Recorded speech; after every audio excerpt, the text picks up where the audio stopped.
software yung gamit ko. Tapos click nyo to, yan, lalabas tong operation recording. Start recording kung ano yung gagawin niya. So start, yan. Kung ano yung i-click mo dito, click, punta siya rito, click, i-record niya yan. Record.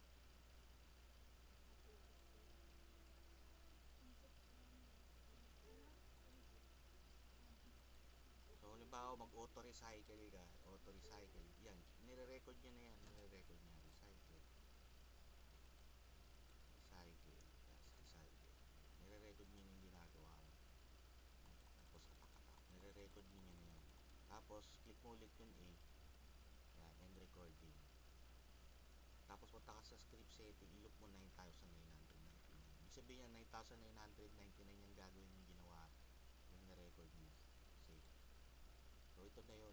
I-play mo lang siya. So, wala na akong ginagawa. Automatic na yan. Ayan. Mag-click siya mag-pulsa.